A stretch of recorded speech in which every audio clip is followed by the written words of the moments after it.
Assalamualaikum, nama saya Zaki. Saya dari kelompok satu. Ini saya perwakilan dari kelompok satu.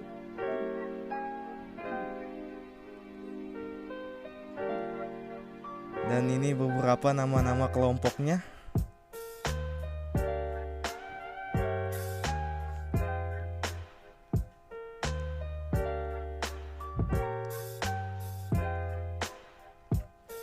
Dari kelas 11 IPS 3.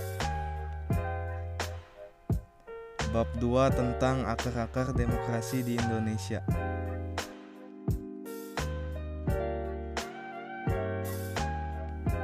Akar-akar demokrasi Indonesia berisi berikut ini, ada 5. Terdapat beberapa penjelasan tentang akar-akar demokrasi di Indonesia pada slide selanjutnya. Akar-akar demokrasi di Indonesia. Sejarah demokrasi. Sejarah demokrasi. Demokrasi secara etimologis berasal dari bahasa Yunani, yaitu demos yang artinya rakyat, dan kratia yang artinya pemerintahan. Dengan demikian, demokrasi adalah pemerintahan rakyat, atau merupakan sistem pemerintahan dari rakyat, untuk rakyat, dan oleh rakyat, di mana setiap orang dapat mengambil bagian perihal keputusan yang akan mempengaruhi kehidupannya dalam bernegara. Pengertian demokrasi menurut para ahli. Yang pertama itu dari Aristoteles. Menurut Aristoteles, demokrasi itu adalah kebebasan, karena hanya melalui kebebasanlah setiap warga negara bisa saling berbagi kekuasaan di dalam negaranya. Yang kedua itu menurut C.F. Strong, demokrasi itu adalah sistem pemerintahan di mana mayoritas rakyat berusia dewasa turut serta dalam politik atas dasar sistem perwakilan, yang kemudian menjamin pemerintahan mempertanggungjawabkan setiap tindakan dan keputusannya. Kata demokrasi itu pertama muncul pada mazhab politik dan filsafat Yunani kuno di negara kota-kota Athena, dipimpin oleh Cleisthenes. Cleisthenes itu bapak demokrasi Athena. Warga Athena mendirikan negara yang umum dianggap sebagai negara demokrasi pertama pada tahun 508 sampai 507 Masehi. Demokrasi Athena berbentuk demokrasi langsung dan memiliki 2 ciri utama, yaitu pemilihan acak warga biasa untuk mengisi jabatan administratif dan yudisial di pemerintahan, dan majelis legislatif yang terdiri dari semua warga Athena. Demokrasi Athena tidak hanya bersifat langsung dalam artian keputusan dibuat oleh majelis, tetapi juga sangat langsung dalam artian rakyat melalui majelis, boule, dan pengadilan. Adapun juga ciri-ciri pemerintahan demokrasi. Ciri-ciri pemerintahan demokrasi itu terdapat 7. Yang pertama yaitu adalah pemerintah berdasarkan kehendak dan kepentingan rakyat banyak. Yang kedua itu ciri konstitusional. Ciri konstitusional yaitu mengenai kepentingan, kehendak, ataupun kekuasaan rakyat yang ditulis konstitusi dan UUD. Yang ketiga, ciri perwakilan. Ciri perwakilan yaitu dalam mengatur negaranya, kedaulatan rakyat diwakilkan dari beberapa orang yang sudah dipilih oleh rakyat itu sendiri. Yang keempat, ciri pemilihan umum, yaitu suatu kegiatan politik yang dilakukan untuk memilih pihak dalam pemerintahan. Yang kelima, yaitu ciri kepartaian. Partai menjadi sebuah sarana atau media sebagai bagian pelaksanaan sistem demokrasi. Yang keenam yaitu ciri kekuasaan, terdapat pembagian dan juga pemisahan kekuasaan. Dan yang terakhir yaitu ciri tanggung jawab, yaitu dengan adanya tanggung jawab baik pihak yang telah terpilih dapat ikut dalam pelaksanaan suatu sistem demokrasi. Demokrasi liberal di Indonesia. Pelaksanaan demokrasi liberal pada hakikatnya secara yuridis formal sesuai dengan konstitusi yang berlaku saat itu, yakni UUDS 1950 yang bernafaskan semangat liberal. Kondisi seperti itu bahkan sudah dirintis sejak dikeluarkannya maklumat pemerintah tanggal 16 Oktober 1945 tentang perubahan status KENIP dan maklumat tanggal 3 November 1945 tentang pembentukan partai-partai politik di Indonesia. Walaupun demokrasi parlementer atau liberal yang meniru sistem parlementer model Eropa Barat kurang sesuai dengan kondisi politik dan karakter rakyat Indonesia. Namun Indonesia pernah menerapkan sistem demokrasi liberal dalam pemerintahannya.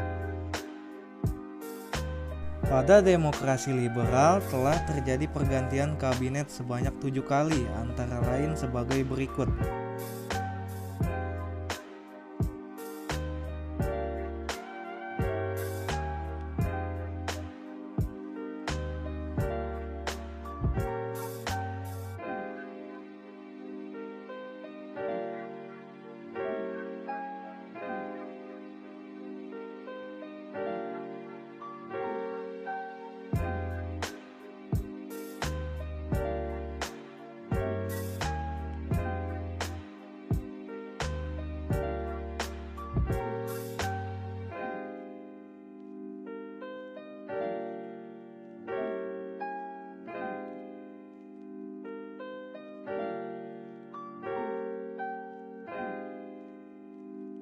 Dua, demokrasi terpimpin di Indonesia 1959 sampai 1966.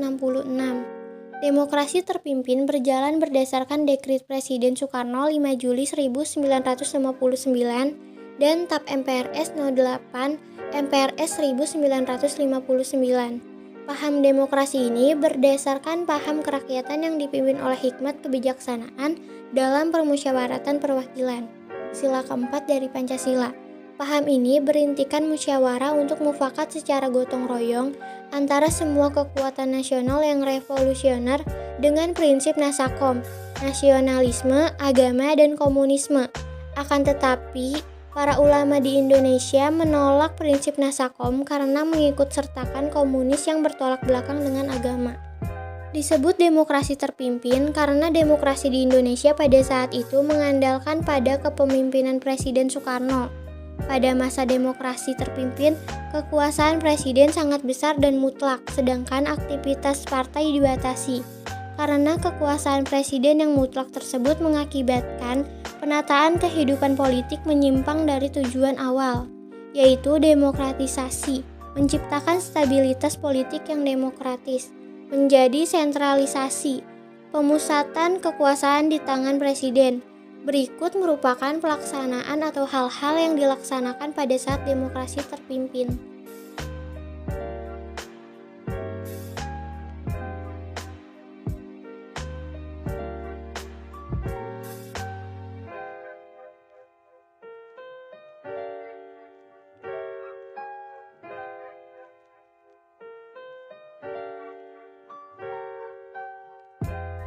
Demokrasi Pancasila pada masa Orde Baru. Demokrasi Pancasila pada masa Orde Baru itu pada tahun 1966 sampai 1998. Menurut Prof. Darji Darmodir Harjo, demokrasi Pancasila adalah paham demokrasi yang bersumber pada kepribadian dan falsafah hidup bangsa Indonesia yang perwujudannya seperti dalam ketentuan-ketentuan seperti dalam pembukaan UUD 1945. Demokrasi Pancasila dimulai dari Orde Baru yang dicikal bakali oleh salah satu kejadian sejarah penting, yaitu Super Semar.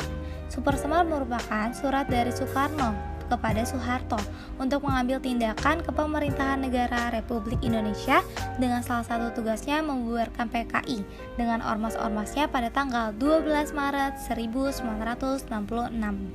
Super Semar tersebut mempermudah jalan Soeharto menjadi Presiden Indonesia setelah ditunjuk oleh Nasution tanggal 12 Maret 1967 pada sidang istimewa MPRS setahun kemudian. Adapun juga ciri-ciri demokrasi Pancasila antara lain sebagai berikut. Yang pertama, adanya partai penguasa atau golongan mayoritas. Yang kedua, keputusan politik mutlak di tangan presiden. Yang ketiga, pembatasan hak politik rakyat. Yang keempat, diberlakukan asas tunggal Pancasila. Yang kelima, dominasi militer dalam pemerintahan. Adapun prinsip-prinsip demokrasi Pancasila antara lain sebagai berikut. Yang pertama, persamaan bagi seluruh rakyat Indonesia. Yang kedua, keseimbangan antara hak dan kewajiban. Yang ketiga, pelaksanaan kebebasan yang bertanggung jawab secara moral kepada Tuhan Yang Maha Esa, diri sendiri, dan orang lain. Yang keempat, mewujudkan rasa keadilan sosial. Yang kelima, pengambilan keputusan dengan musyawarah mufakat. Yang keenam, mengutamakan persatuan nasional dan kekeluargaan. Yang ketujuh, menjunjung tinggi tujuan dan cita-cita nasional. Awal pelaksanaan sistem demokrasi Pancasila dilakukan sebuah penyederhanaan sistem kepartaian. Kemudian muncullah kekuatan yang dominan, yaitu golongan karya dan ABRI. Pemilu berjalan secara periodik sesuai dengan mekanisme. Soeharto dilantik secara berturut-turut pada tahun 1973, 1978, 1983, 1988, 1993, dan 1998. Pelantikannya secara berturut-turut tidak lepas dari kebijakannya represifnya yang menekan rakyat agar memilih partai golongan karya yang berkuasa ketika itu, daripada memilih partai oposisi seperti Partai Demokrasi Indonesia atau Partai Persatuan Pembangunan. Praktik demokrasi Pancasila pada masa ini tidak berjalan sesuai dengan yang dicita-citakan, bahkan cenderung ke arah otoritarianisme atau kediktatoran. Pembangunan tidak merata tampak dengan adanya kemiskinan di sejumlah wilayah. Namun demikian, perjalanan demokrasi pada masa Orde Baru ini dianggap gagal disebabkan oleh hal-hal sebagai berikut, yaitu rotasi kekuasaan eksekutif hampir dikatakan tidak ada, lalu rekrutmen politik yang tertutup, dan juga pemilu yang jauh dan semangat demokratis, serta pengakuan HAM yang terbatas, dan tumbuhnya KKN yang merajalela. Demokrasi Pancasila pada masa reformasi 1999 sampai sekarang. Pada masa reformasi, kehidupan demokrasi berlangsung lebih mendekati konsepsi ideal sesuai dengan keinginan rakyat. Pada masa reformasi, kekuasaan pemerintahan terdistribusi, sehingga adanya keseimbangan kekuasaan dan kontrol dari setiap lembaga kekuasaan. Check and balance power. Walaupun sistem pemerintahan masih menganut sistem pemerintahan presidensial. Adapun ciri-ciri demokrasi Pancasila pada masa reformasi antara lain sebagai berikut. A. Multipartai. B. Pemilihan langsung kepala pemerintahan. C. Supremasi hukum. D. Pembagian kekuasaan yang lebih tega. E. Kebebasan hak politik rakyat dalam kurung kebebasan berpendapat dan informasi publik dan pers. Demokrasi yang dikembangkan pada masa reformasi pada dasarnya adalah demokrasi dengan mendasar pada Pancasila dan UUD 1945.